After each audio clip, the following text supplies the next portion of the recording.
Assalamu alaikum wa rahmatullah. Peace be on you. Welcome, dear viewers, to another episode of Safir TV's series on Hajj, a journey of a lifetime. My name is Ali Hassan, and I'm joined by Sheikh Ayoub, who is our Hajj expert. Assalamu alaikum, Sheikh. Wa alaikum salam wa rahmatullah. How are you? Alhamdulillah, thank you. Brilliant. Okay, this is a continuation of sorts from our previous episodes. This particular topic deserves its own episode, which is why we're bringing it back. It's to do with financial capacity. I'm going to instantly get to the point, and I'm going to ask you, who is financially able to go? Yes, the one who is financially able to go for Hajj is the one who can be able to buy. Let us look at the way we discuss financial of Hajj these days. You are able to buy your ticket. You are able to find a place to stay during the Hajj time while you are in Mecca and all those areas of Hajj.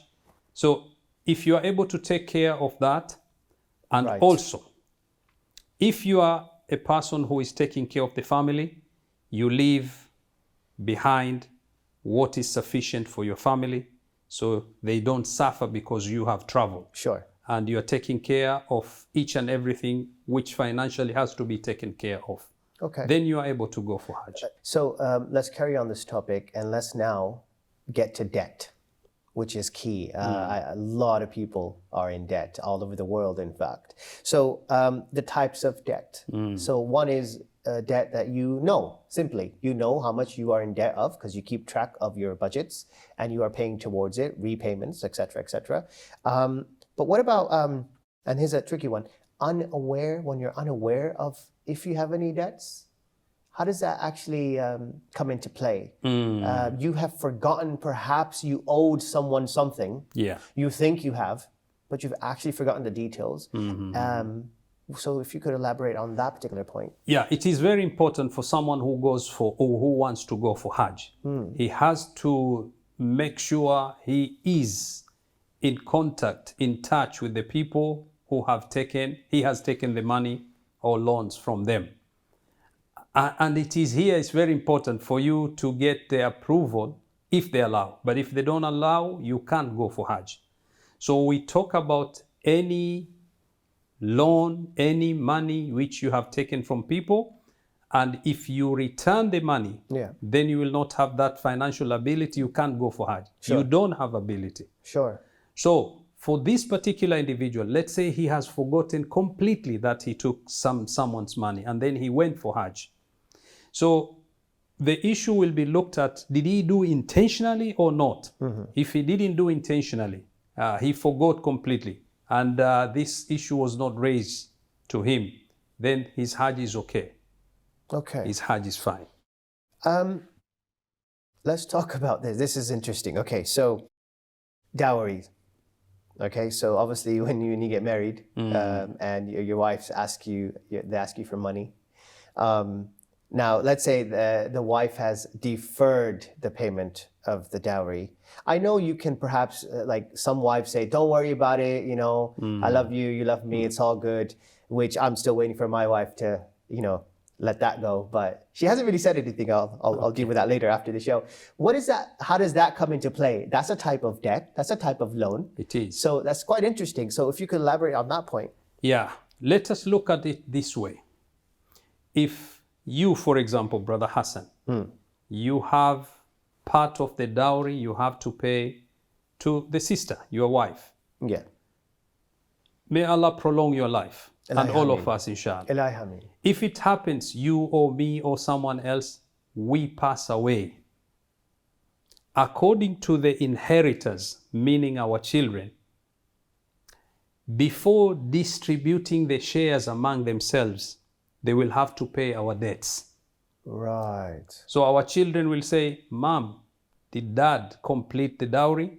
Mom says, no. They will have to give her. This is your dowry. Wow.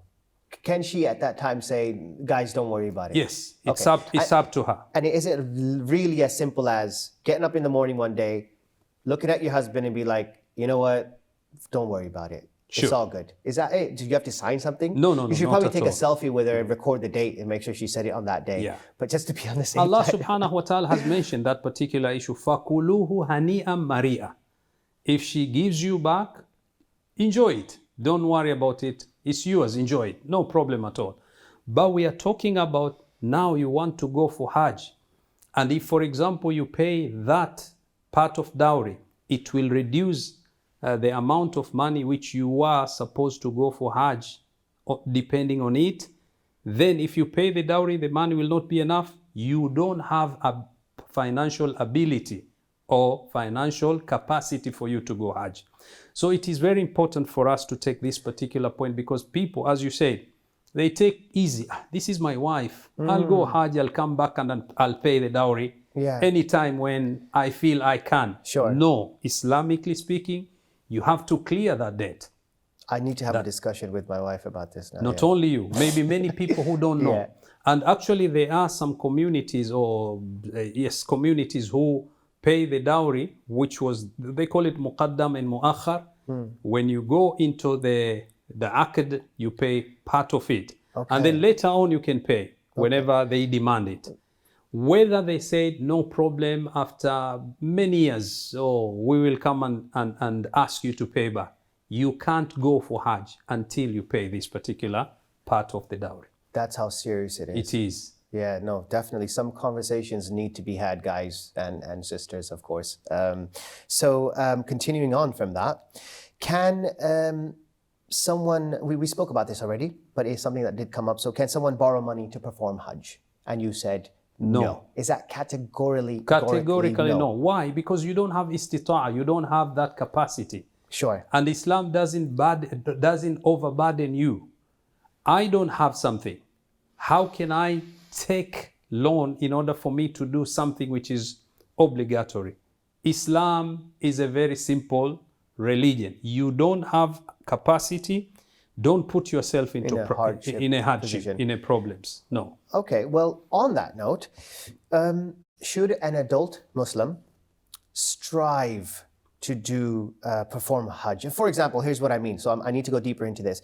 Should he or she be working extra long hours to improve the financial ability so that they can perform Hajj? Look at it this way. Is it okay for me to change my status within the life which I live in order for me to have a better life if I go and work and I earn more? The answer is yes. However, if it causes trouble to your health, it may put you into difficulties in terms of your family. Sure. Then no. Act or work according to the ability. Don't strain yourself to the level that once you earn it, then you don't have the strength, the health, which may make you to go there. Okay, well, this could actually fit to like normal everyday situations as well, because I know a lot of people that get overtime, for example, and I call it killing yourself, but they don't see it that way. Yeah. But as long as they're happy to do it, but they're obviously doing it to better their financial status and stability, which is absolutely fine. However, what if you were to tweak that aim and that objective of doing overtime, and your aim and your goal now is Hajj? In that case, is it acceptable? Because they're going to do it regardless. Sure. But they change their mindset and the intention, the niyyah changes. So if you look at the word overtime, they work overtime. Sure. Does that cause any trouble to them? If the answer is no, no problem at all. Okay. But if it comes to the level where your health will be in difficulties and you will cause problems to yourself and your families, sure, then no. Islam doesn't tell you you have to work overtime, you have to work 7 days a week in order for you to go for Hajj. No, whenever you are going to get that ability, then the Hajj becomes wajib upon you, obligatory upon you. Nicely done. Thank you for that. So Sheikh, here's another question for you. If a person, or is a person allowed to perform Hajj for someone else on behalf of others if they themselves have not performed the obligatory Hajj? Very important question. Yes. But before I say what is the ruling on this particular topic or issue or point, sure, we need to know the Hajj on behalf of someone. Okay. What do we mean here? So let's say a family, they lost their head of that particular family. Their father has passed away. He had the ability to go for Hajj, but he didn't go for any good reason. Maybe he wasn't well, time was not enough, and so on and so forth. He has passed away. Hajj on him, even though he is marhum, he has passed away, that Hajj is still obligatory upon him. Okay. Even though he didn't have the ability. No, he had the Oh, ability. he had the ability. Sorry, I didn't catch But that. he didn't go for Hajj. And then he passed away. Right. Okay. Can we say that because he passed away, the Hajj is exempted from him? The answer is no. Okay. He has to go to, he can't go because he passed away. Obviously. So the family have to find someone to go on behalf of this marhum to perform his Hajj. Sorry, which family member's responsibility is that? I know I'm adding more. Yes. So here, let's say the whole family. Okay. The whole family. Because why? When they want to distribute the shares among the inheritors, Sure. they have to keep this particular money for Hajj Okay. before they take their shares. Right. So it's the obligatory of the family. The head of family, of course, number one, and then the whole family. So now they come to someone who did not perform Hajj because maybe he is a non-individual, he knows masail, fiqhiyya masail of Hajj, he knows the Hajj discussions, issues, so on and so forth. Sure. So they have to find someone who knows. They have to find an upright person to say, okay, you go on behalf of our father to perform this Hajj. He didn't perform Hajj himself, as per the question. Sure. Can he go? The answer is yes. He can go. However, whatever he is going to perform will be on behalf of that marhum, the person who was deceased person. Right. Whatever he does on obligatory of Hajj, the thawab, the reward will go to this deceased person. Okay. Now, this is very important. So for those who go on behalf of others, their intention, their salah, which they do for the sake of Hajj, not 5 daily prayers. Whatever they do, they will do on behalf of this particular individual, and it is allowed. You just said that the individual that's performing the Hajj on behalf of another person, all that thawab will go to the deceased person. Surely the person performing the Hajj gets a little bit. Of course, definitely. I was coming to this particular sure. point. He will not lose the chunk of thawab. He will get, because why? He has put himself in a position of saying, I'm going to take this on my shoulder to do Hajj on behalf of this deceased person. Sure. So Allah subhanahu wa ta'ala will reward him without any doubt. He will get his reward. But let me extend it a little bit more. Okay. This particular individual who is going to perform the Hajj niyaba, as per the Arabic terminology, he has all the rights to say, I want my, for example, expenses to be paid on certain, whatever the condition they are going to ask, to agree. I want you to hire me, I want you this particular, for example, amount of money or whatever, because he is doing on the behalf of this deceased. And of course, Allah subhanahu wa ta'ala will give him his thawab. Final point. Yes. After performing the Hajj on behalf of the deceased, he doesn't have istitwa, he doesn't have the capacity. When he comes to get it, because he didn't perform Hajj, Right. then he has to perform his own Hajj. Right. Because now he's doing his own Hajj. When he has the ability, he has to go for Hajj again. Nice. That's actually quite clear, even though it's such a complex topic to get your head around. Fantastic. Thank you for that. I got another one for you.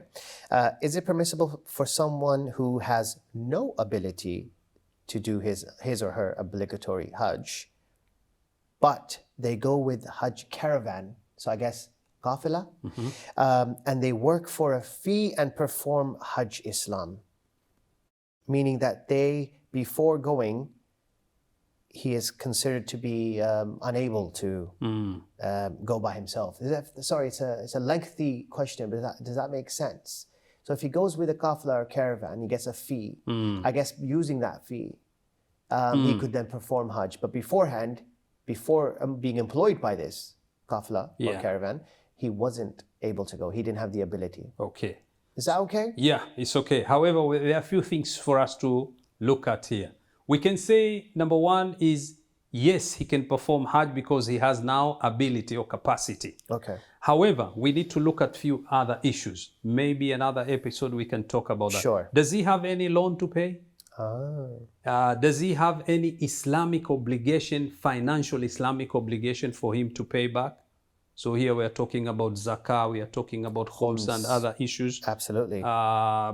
Maybe we can discuss this in another episode in detail. Yes. But yes, if he has the istita'a, the ability of capacity, and if there are no any conditions which are stopping him to go for Hajj, he goes with the caravan, they pay him, he is able to perform his Hajj, no problem, he can perform his Hajj. But if there are other issues which are forcing him to make sure he clears whatever, so whatever he gets in terms of payments, he has to pay whatever he is supposed to. Thank you. Time's run out. Okay. I was listening, I was enjoying. Thank you, Sheikh, Most welcome. for doing that. And I'm glad you mentioned zakat and khums, and also you actually alluded to the fact that we should talk about this in another episode. And ladies and gentlemen, that's exactly what we're going to do. But I do have a request. So after you see this particular episode, I'd like you guys to sit down with your wives, and obviously wives, sit down with your husbands and talk about that dowry situation. You know, nip that in the bud if you can. It's quite important. So with that said, ladies and gentlemen, my brothers and sisters, dear viewers, thank you for joining us. I hope you benefited. Again, there are plenty more. The next episode is to do with the money that you will actually be spending while you're at Hajj. Okay, the actual money and how you should spend it, what you should spend it on, etc., etc. So do look at that video as well. Until next time, Assalamu alaikum wa rahmatullah.